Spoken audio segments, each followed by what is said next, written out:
ना। हम लोग अब देख रहे हैं डेली लाइफ में कुछ यूज होने वाले वस्तु, जैसे ये बाल में लगाने वाला हो गया आपका हेयर बैंड, या जो कह लीजिए आप, क्या कहलाता, क्लचर कहिए या क्लिप कहिए। ये स्विच देख रहे हैं आप इधर। कोई ज्वाइन करने के लिए नहीं ना आया है, देखो तो इधर हम लोग को दिखाई देता नहीं है, देख लो। चलो, कोई ज्वाइन करने आया तो ज्वाइन करा देना है। आइए अब हम लोग पढ़ने। हम अब डेली मार्केट में जाते हैं, सब्जी वाला देता है, आपके पास थैला नहीं रहता है, तुरंत कहते हैं पॉलीथीन में दे दो, ठीक है। या घर से आप प्लास्टिक बैग लेकर के जाते हैं, या बहुत बड़े मॉल में जाते हैं तो वहाँ जितने भी आपको पैकेट्स वगैरह मिलता है, सभी के सभी क्या है, एक तरह का पॉलीमर है। स्विच बोर्ड आप अपने घर में देख रहे होंगे, वो आपका पॉलीमर है। आयरन का हैंडल देख रहे हैं, वो पॉलीमर है। आप जिस पर बैठे हैं, चेयर पर जो बैठे हैं, वो भी एक तरह का पॉलीमर है, ठीक है। जिस बर्तन में आप नाश्ता खा करके बैठे हैं, वो आपका पॉलीमर का बना हुआ हो सकता है। आइए, पॉलीमर है क्या? पॉलीमर दो वर्ड से मिलकर बना हुआ है, पोली पर, पोली प्लस मर। पोली मीन्स होता है मर, पोली मीन्स होता है मेनी, और मर मतलब होता है यूनिट, कंपोनेंट ना। मतलब कि वैसे कंपाउंड, ठीक है, जिसमें बहुत सारे यूनिट से मिलकर के वह बना हुआ हो, आइदर बाय एडिशन और कंडेंसेशन रिएक्शन, ठीक है। Then this formed compound is known as polymers and the process is known as polymerization, ठीक है। तो पॉलीमर दो मेथड से बनता है, एडिशन मेथड से और कंडेंसेशन मेथड से, ठीक है। एडिशन में आप जानते हैं कि डबल बॉन्ड होता है, मल्टीपल बॉन्ड होता है, जबकि आपका कंडेंसेशन में मल्टी फंक्शनल ग्रुप होता है ना, दो या दो से ज़्यादा फंक्शनल ग्रुप उसमें हो सकता है। वो आपका they will undergo condensation reaction to form the product and the unit is known as monomer. एक जिस यूनिट से मिल करके बना हुआ होता है उसको हम लोग मोनोमर कहते हैं। एक यूनिट है तो मोनोमर, दो यूनिट है तो डाइमर, तीन यूनिट है ट्राइमर, ठीक है। एक बार मर तो मोनोमर, दो बार मर तो डाइमर, तीन बार मर ट्राइमर, ठीक है। बार बार मर पॉलीमर, मतलब बहुत सारे यूनिट हो तो उसको हम लोग पॉलीमर कहेंगे, ठीक है। आइए अब हम लोग देखने जा रहे हैं definition of polymer. The word polymer has a Greek origin. Poly means many and mer means unit or component or part, which means many units. A small unit which forms polymer are called monomers. और जिससे मिलकर बना हुआ होता है उसको हम लोग monomers कहते हैं। What is polymerization? The process by which the monomers get combined and transformed into polymer is known as polymerization। और इसी प्रोसेस को हम लोग क्या कहते हैं? पोलीमराइजेशन कहते हैं। वह प्रोसेस जिसमें मोनोमर्स आपस में कंबाइन करने के बाद क्या चीज़ में बदल जाते हों? कम्प्लेक्स कंपाउंड में बदल जाते हों, ठीक है। उसी कम्प्लेक्स कंपाउंड को हम लोग पॉलीमर्स कहते हैं, और प्रोसेस को क्या कहते हैं? पोलीमराइजेशन कहते हैं। The process by which the monomers gets combined and transformed into polymer is known as polymerization. आइए अब हम लोग क्लासिफिकेशन पढ़ने जा रहे हैं पॉलीमर का। पॉलीमर को हम लोग कई क्लास में क्लासिफाई कर देते हैं on the basis of sources. These are classified into three category, that is natural polymer, semi-synthetic polymer and synthetic polymer।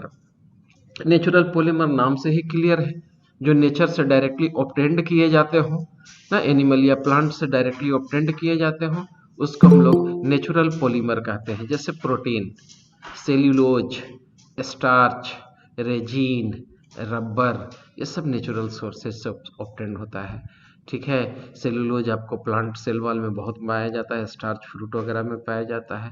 Resins भी आपको प्लांट से प्रोडक्ट है। रबर आपको रबर प्लांट से मिल्क लेटेक्स के फॉर्म में निकलता है, उसे एक्सट्रैक्ट किया जाता है। दूसरा है आपका सिंथेटिक पॉलीमर। सिंथेटिक मतलब कि जो मैन मेड होते हैं, जो पहले नहीं था, उस जिसको हम लोग सिंथेसाइज करते हैं। वैरायटी ऑफ सिंथेटिक पॉलीमर और प्लास्टिक, जैसे पॉलीथीन हो गया, सिंथेटिक फाइबर हो गया, नायलॉन 66 हो गया, बूना एस हो गया, बूना एन हो गया, पॉलिस्टर हो गया, ये सब सिंथेटिक पॉलीमर है। और कुछ वैसे पॉलीमर भी होते हैं जो हम लोग नेचुरल सोर्सेज से ड्राइव करते हैं, जैसे नाइट्रोसेल्यूलोज, ठीक है, रेयन, ठीक है, cellulose nitrate are the usual example of this sub group. तो वैसे पॉलीमर जो नेचुरल सोर्सेज से ना मॉडिफाई करके बनाए जाते हों, उसको हम लोग से क्या कहते हैं? सेमी सिंथेटिक पॉलीमर कहते हैं। आइए पॉलीमर का क्लासिफिकेशन फर्दर हम लोग पढ़ते हैं on the basis of structure of the polymer. अगर पॉलीमर में लीनियर चेन हो, कोई ब्रांचिंग नहीं हो, तो उसको लीनियर पॉलीमर हम लोग कहते हैं ना। The polymer consist of long and straight chain.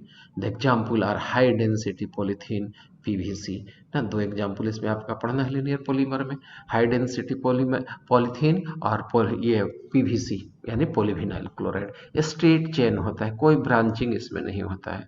वही आपका दूसरा हो गया ब्रांच चेन पॉलीमर, जिसका एग्जाम्पल है लो डेंसिटी पॉलीमर। ठीक है, तो लो डेंसिटी पॉलीमर में होता क्या है, या ब्रांच चेन पॉलीमर में होता क्या है कि इसमें ब्रांचिंग होगा। जो इस फोटो आप देख रहे हैं, सेवरल ब्रांचिंग्स है। ब्रांचिंग की वजह से कंपैक्ट फिटनेस नहीं होगा, मोलिकुल्स उसके एक दूसरे से कंप्लीटली फिट नहीं करेंगे, पैकिंग इजी नहीं होगा, इसलिए डेंसिटी कम होगा ना। पर यूनिट एरिया में नंबर ऑफ मोलिकुल्स कम आएंगे, तो लो डेंसिटी पॉलीथीन इसीलिए हो जाता है।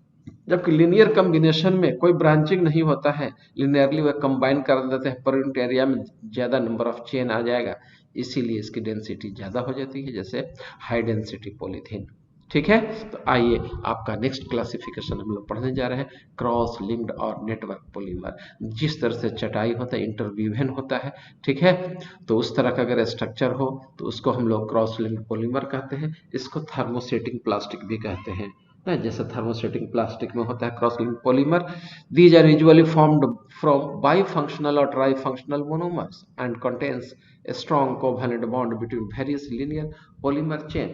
ठीक है, linear polymer chain क्या होता है, एक दूसरे से क्रॉस लिंक हो जाता है ना। जैसे देख लो, एक लिनियर चेन, ये दूसरा लिनियर चेन, ये तीसरा लिनियर चेन, ये चौथा, और सभी चेन क्या है ना, क्रॉस लिंकिंग है, एक दूसरे से जुड़े हुए हैं। देखो जिस तरह से चटाई में होता है उस तरह से ये जुड़े हुए होते हैं, जिसको हम लोग क्रॉस लिंक्ड पॉलीमर कहते हैं ना। क्लासिफिकेशन ऑफ पॉलीमर अब हम लोग फिर से पढ़ने जा रहे हैं, लेकिन किसके बेसिस पर, classification based on the mode of polymerization. किस तरह से वह पॉलीमराइज हो रहा है ना। In definition, I have taught you the process of formation of polymer by the process of addition and condensation is known as polymerization। ठीक है, तो पोलिमराइजेशन में पॉलीमर के डेफिनेशन में ही आ जाता है एडिशन और condensation.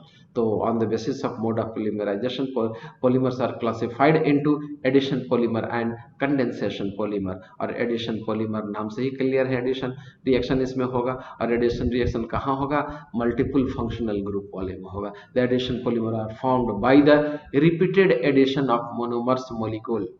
Repeated addition of monomer molecules possessing double or triple bonds, जिसमें डबल बॉन्ड या ट्रिपल बॉन्ड हो, ठीक है, तो उसमें एडिशन पॉलीमर होगा। Addition polymer are formed by the polymerisation of single monomers. Monomeric species are known as homopolymer. और जैसे एग्जांपल हो गया पॉलीथीन, अगर एक ही तरह का मोनोमर्स उसमें प्रेजेंट हो, जैसे पीवीसी, पॉलीविनाइल क्लोराइड में विनाइल क्लोराइड यूज हो गया, पॉलीथीन में इथीन यूज हो गया, ये होमोपॉलीमर्स कहलाते हैं। ठीक है, ethylene has 2 carbon atoms and 4 hydrogen atoms and the polythene repeat the structure has 2 carbon atom and 4 hydrogen atoms। No gain no loss. ठीक है, आ जाइए, polymers made by addition polymerization from 2 different monomers are termed as copolymer। अगर वही addition polymer हो रहा हो लेकिन 2 different monomers use किए गए हों, तो उसको हम लोग कोपोलीमर कहेंगे। जैसे बुना एस, बुना एस वर्ड कैसे पड़ गया, बू से ब्यूटाडाइन, पी यू से ब्यूटाडाइन, ठीक है, एस से हो गया एस्टाइरिन, ब्यूटाडाइन 1,3 ब्यूटाडाइन और एस्टाइरिन ले लीजिए। तो ये प्रोडक्ट कैसे बनता है, बहुत ही आसान होता है लिखना ना, मैं बता रहा हूँ कैसे लिखना चाहिए। जैसे देख लो, यही नहीं था तुम्हारा, तो मैं अलग से लिख करके बता दूं तो मेरे लिए बहुत अच्छा हो जाएगा समझाने में। कलर में थोड़ा सा व्हाइट ले लेता हूँ, ठीक है। हाँ देखो, ये पॉइंटर दिखने लगता है तो छोटा छोटा होता है, देख लो यही है। तो मैं स्केलेटन फॉर्म में लेता हूँ, 1 2, ये हो गया आपका 3, ठीक है, 1,3 ब्यूटाडाइन है, ठीक है, प्लस एस्टाइरिन है, क्या है, एस्टाइरिन। तो ये हो गया आपका CH डबल बॉन्ड CH2, ठीक है, और इसी CH के साथ, इस CH के साथ बेंजीन रिंग लगा हुआ होता है, तो इसका नाम पड़ गया क्या, एस्टाइरिन पड़ गया। क्या पड़ गया, एस्टाइरिन पड़ गया। अब हमको पॉलीथीन बनाना है, ये पॉलीथीन कह रहे हैं, आपको बुना एस बनाना है, तो बुना एस बनेगा कैसे? तो देखो यहाँ से इस पाई बॉन्ड को तोड़ दो, ठीक है। तोड़ने के बाद देखो कैसे लिखोगे, और कैसे लिखना आसान होता है वो देखो, यही ना है। यहाँ से तोड़ दिए पाई बॉन्ड को, ये पाई बॉन्ड को तोड़े, ठीक है। आधा इधर किए और आधा इधर कर दिए। अब इस पाई बॉन्ड को तोड़ दिए, आधा इधर ले गए और आधा इधर ले गए, तो जो आधा टूट करके आया वो इससे जुट करके एक पाई बॉन्ड यहाँ बना दिया, और एक पाई बॉन्ड आधा इधर निकल गया, ठीक है। ये बन गया अब हम लोग का। यहाँ पर ही कुछ नहीं है जी, रुको इरेजर लेने दो, इरेजर आ जा और तुम इसको हटा दो।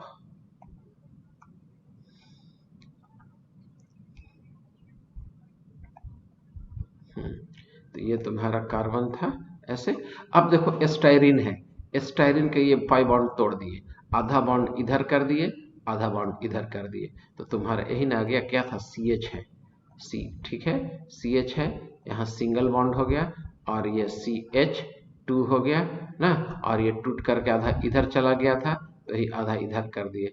इस पर बेंजीन रिंग लगा हुआ था, बेंजीन रिंग लगा दिए, ठीक है। यही तो तुम्हारा क्या बन गया? बूना एस बन गया ना। बूना मतलब ब्यूटाडाइन एंड एस्टाइरिन मोनोमर हो गया, कोपोलिमर हो गया। क्यों हो गया? क्योंकि दो डिफरेंट मोनोमर्स इसमें यूज किए गए हैं। तो ऐसे पॉलीमर को हम लोग क्या कहते हैं? कोपोलिमर कहते हैं। एडिशन मेथड से ये बन रहा है। आइए, दूसरा है आपका type condensation polymerization. Condensation polymerization वैसे कंपाउंड में होता है जिसमें टू डिफरेंट बाइफंक्शनल ग्रुप या tri functional group monomeric unit present हो। टू डिफरेंट बाइफंक्शनल और ट्राई फंक्शनल, याद रखना, जो ब्लैक कलर से हेडलाइन को मोटा किया हुआ है, टू डिफरेंट होना, दो या तीन होगा, लेकिन अगर है तो ये डिफरेंट होना चाहिए बाइफंक्शनल या ट्राइफंक्शनल मोनोमेरिक। जैसे नाइलॉन 66, डेक्रॉन नाइलॉन 6, ठीक है। तो आइए यहाँ पर नाइलॉन 66 समझाया हुआ है। देखो नाइलॉन का जो डिस्कवरी हुआ था ना, न्यूयॉर्क एंड लंदन, NY से हो गया न्यू यॉर्क, LON से हो गया लंदन, और वही दोनों एक साथ इसका डिस्कवरी हुआ था नाइलॉन का, इसीलिए इसका नाम पड़ गया नाइलॉन ना। N से नॉर्थ, ये न्यू, Y से हो गया यॉर्क, न्यूयॉर्क, LON लंदन से आया है, इसीलिए उस प्रोडक्ट पॉलीमर का नाम नाइलॉन पड़ा, ठीक है। तो नाइलॉन 6 में ये कोपोलीमर है एक तरह का नाइलॉन 66 भी, जिसमें दोनों मोनोमर्स में 6 कार्बन एटम होते हैं, इसीलिए इसका नाम पड़ गया नाइलॉन 66। जैसे देख लीजिए आप, नाइलॉन 66 में क्या है आपका? हेक्सामिथाइलिन डायमीन, 6 कार्बन हो गया, यही देख लो 6 कार्बन हो गया। एडिपिक एसिड 4 कार्बन, यहाँ 5वां कार्बन, 6ठा कार्बन, 2 फंक्शनल ग्रुप हो गया, एक कार्बोक्सिलिक एसिड यहाँ हो गया, बाई फंक्शनल ग्रुप है, एक ये हो गया। अब ये हो गया आपका एमिनो ग्रुप, ये भी हो गया amino group. By functional group तो दोनों है, लेकिन दोनों मोनोमर्स में फंक्शनल ग्रुप अलग अलग है, डिफरेंट है, ठीक है। अब देखो यहां से OH ले लो, ठीक है, और यहां से एक H ले लो, तो मिलकर क्या निकाल दिया? जल निकाल दिया, H2O निकाल दिया। तो ये NH2, ये NH2, तो देखो यहाँ पर NH2 है ही, ठीक है, एक हाइड्रोजन नहीं दिखाया हुआ है लास्ट की वजह से। CH2 6 हो गया, ये N हो गया, N पर एक H बच गया क्योंकि एक H निकल गया, OH निकल गया आपका H2O, यहाँ कार्बन है, कार्बन पर डबल बॉन्ड, CH2 4 हो गया, यहाँ पर आपका क्या बच गया? CO बच गया। क्यों? क्योंकि ये तो H2O निकालने में इंगेज होता है, तो ये प्रोडक्ट मिल गया। इसी को हम लोग नाइलॉन 66 कहते हैं। क्यों? क्योंकि एडिपिक एसिड में भी 6 कार्बन, इसमें भी 6 कार्बन है आपका, और हेक्सामिथाइलिन डायमीन में भी जो आपका 6 कार्बन है, दोनों में 6 कार्बन होने की वजह से यह दोनों आपको ज्यादा बेहतर है, ठीक है। क्लासिफिकेशन ऑफ पॉलीमर्स, ठीक है। Further class, it is polymers are classified on the basis of molecular forces, और जनरली आपका एग्जाम में पूछते रहता था, तो आपका सिलेबस में नहीं है तो बोर्ड में नहीं आएगा, लेकिन जानिए, पढ़िए, इसको जरूर पढ़िए, पढ़ करके रखना चाहिए, ठीक है। पता नहीं कंपिटेटिव एग्जाम में आता है या नहीं, लेकिन पॉलीमर तो आना चाहिए। इलास्टोमर्स, पहला आपका है these are rubber like solid with elastic properties. In these elastomers polymer the polymers chains are held together by weakest intermolecular forces. The example are Buna N और Buna S neoprene। वैसा polymer जिसमें क्या हो, polymeric unit जो हो, polymeric chain हो, these are held by weakest intermolecular forces, यही definition हो गया। वैसा पॉलीमर जिसमें polymeric chains are held together by the weakest intermolecular forces are known as elastomer. और इसमें एग्जाम्पल हो गया बुना एस ना, यानी कि 1,3-ब्यूटाडाइन एंड एस्टाइरिन। दूसरा होगा buna N one three butadiene and acrylonitrile, N stands for acrylonitrile से आया है, ठीक है। और नियोप्रीन का हो गया आपका क्लोरोप्रीन होता है मोनोमर। तो आइए हम लोग नेक्स्ट टाइप पढ़ने जा रहे हैं, वो है आपका फाइबर है। कौन सा टाइप है आपका? फाइबर है। फाइबर्स में होता क्या, फोर्स ऑफ अट्रैक्शन जो होगा थोड़ा ज्यादा होता है। These have a strong intermolecular forces like hydrogen bonding. तो वैसे पॉलीमर को हम लोग फाइबर कहते हैं। Fibres are thread forming solid which possess high tensile strength. These have a strong intermolecular forces like hydrogen bonding. The example are polyamides, nylon 66, polystyrene, ठीक है। ये सब आपका हो गया। आइए थर्मोप्लास्टिक और थर्मोसेटिंग देखते हैं हम लोग। तो कभी कभी कुछ समय ऐसा था कि शायद ही कभी बोर्ड में मिस करता होगा कि what is thermoplastic and thermosetting polymer. बहुत ही इंपॉर्टेंट पॉलीमर था, अक्सर यहाँ से पूछा करता था कि थर्मोप्लास्टिक पॉलीमर क्या है, थर्मोसेटिंग पॉलीमर क्या है, पूछता था। तो थर्मोप्लास्टिक का एग्जाम्पल हो गया पीवीसी, थर्मोसेटिंग का एग्जाम्पल हो गया आपको बेकेलाइट जिससे स्विच बनाया जाता है ना, यूरिया फॉर्मल्डिहाइड रेजिन्स में आता है थर्मोप्लास्टिक, ये थर्मोसेटिंग। थर्मोप्लास्टिक वैसे पॉलीमर को कहते हैं कि जैसे हीट कर दो तो वह सॉफ्ट हो जाएगा, और ठंडा कर दो तो फिर क्या हो जाएगा, तुमको फिर हार्ड हो जाएगा, फिर हीट कर दो फिर सॉफ्ट हो जाएगा। जैसे आप पीवीसी के पाइप ले लीजिए, ठीक है, तो उसको हीट कीजिएगा तो एकदम सॉफ्ट हो जाएगा, फिर छोड़ दीजिए तो फिर हार्ड हो जाएगा, फिर हीट कीजिए फिर सॉफ्ट हो जाएगा। That means that polymer which can be remoulded again and again, which becomes soft on heating and on cooling it becomes hard, and it can be remolded again and again. Such type of polymers are known as thermoplastic polymer. But that polymer which cannot be remolded again and again, when it will be heated it will be soft, and on cooling it becomes hard, after hard it cannot be remolded again and again.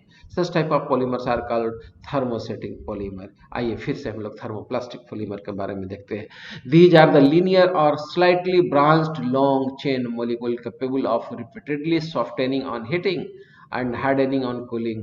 These polymers possess intermolecular forces of attraction intermediate between elastomers and fiber ना। इसमें forces जो होता है thermoplastic में वो elastomer और fibre का intermediate होता है, और थर्मोसेटिंग में क्रॉस लिंकिंग होता है। इसे रिमोल्ड हम लोग अगेन एंड अगेन नहीं कर सकते हैं, ठीक है। तो हो गया thermosetting. This polymers are cross linked और vinyl, these polymers are cross-linked or heavily branched molecule which on heating undergoes extensive cross-linking in molds and again becomes infusible. Which cannot be reused, मतलब cannot be remolded again and again. Some common examples are bakelite and urea formaldehyde, ठीक है। ये आप देख रहे हैं, ठीक है, दोनों का स्ट्रक्चर, एक में क्रॉस लिंकिंग नहीं है, पॉलीमर चेन्स जो है से लिनियरली अलाइंस्ड है, यह थर्मोप्लास्टिक कहला गया। दूसरे में देखें क्रॉस लिंकिंग है, ठीक है, दो चेन के बीच में लिंक प्रेजेंट है, ठीक है।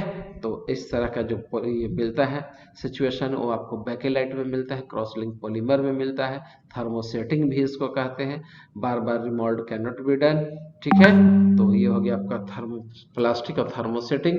आइए क्लासिफिकेशन ऑफ पॉलीमर हम लोग फर्दर देखने जा रहे हैं। Classification of polymer, classification based on growth polymerization. अब ये ग्रोथ पॉलीमराइजेशन के आधार पर पॉलीमर्स को दो कैटेगरी में हम लोग फर्दर क्लासिफाई करते हैं, ठीक है।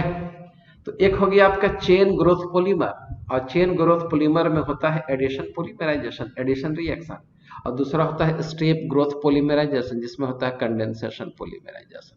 तो ये आपका चेन ग्रोथ हो गया, चेन का ग्रोथ होता चला जाता है इसमें, और इसमें हर एक स्टेप में इंटरमीडिएट प्रोड्यूस होता चला जाता है जिसको हम लोग स्टेप ग्रोथ पॉलीमराइजेशन कहते हैं, ठीक है, जैसे देख लो मोनोमर्स 100 ग्राम पर मोल ले लो, 13 से 14 स्टेप होगा, स्टेप ग्रोथ होगा और मोलिकुलर वेट इतना टाइम से इसका इंक्रीज कर जाएगा। उसी तरह से मोनोमर ले लो, आपका क्या कहा जाता है, 100 ग्राम पर मोल का, और इसमें कंडेंसेशन रिएक्शन करा दीजिए, तो इसमें पॉलीमराइजेशन जो होगा होगा क्या, का इन दहन सैकड़ा हजार 10,000 लाख 10 लाख मॉलिक्यूल्स में वो बदल जाएगा, ग्राम पर मोल में बदल जाएगा चेन ग्रोथ में। ठीक है, तो ये हो गया आपका। अब डिफरेंसेज यहाँ से बनता है आपका, what is difference between chain growth polymerization and step growth polymerization. तो आइए अब हम लोग देखते हैं। चेन ग्रोथ पॉलीमराइजेशन वहां होगा जहां एडिशन रिएक्शन होता है, और स्टेप ग्रोथ कहाँ होगा, जहां कंडेंसेशन रिएक्शन होता है। ठीक है, अब होता है monomers add to growing chain. Monomers जो है एक ग्रोइंग चेन का फॉर्मेशन होता है, जबकि monomers add in step to form dimers trimers, इस तरह से बनता है। Takes place through chain reaction in the presence of initiation, takes place through condensation reaction. यह फास्ट होता है और यह आपका स्लो रिएक्शन है, वजह उसमें चेन ग्रोथ में चेन में इंटरमीडिएट कंपाउंड बनते चला जाता है। और आपका चेन ग्रोथ और स्टेप ग्रोथ में फिर से आप क्लासिफाई कर सकते हैं, डिफ्रेंशिएट कर सकते हैं। स्टेप ग्रोथ जो होता है स्लो पॉलीमराइजेशन होता है, और जबकि आपका चेन ग्रोथ फास्ट पॉलीमराइजेशन होता है। Rapid class of monomers early in the reaction, some monomers remains even at long reaction time. Similar step repeat throughout the reaction process. 3 distinct reactions होता है। molecular weight increases slowly initially. bonds formed by functional group, ठीक है। इसके बाद इसमें होता है initiator needed होता है, इसमें किसी इनिशिएटर की जरूरत नहीं पड़ती है। इसमें कार्बन कार्बन बॉन्ड्स होता है, और इसमें आपका मोलिकुलर वेट इंक्रीज या डिक्रीज कर सकता है। ठीक है, आइए बस आज की देखो तो कितना टाइम हो गया।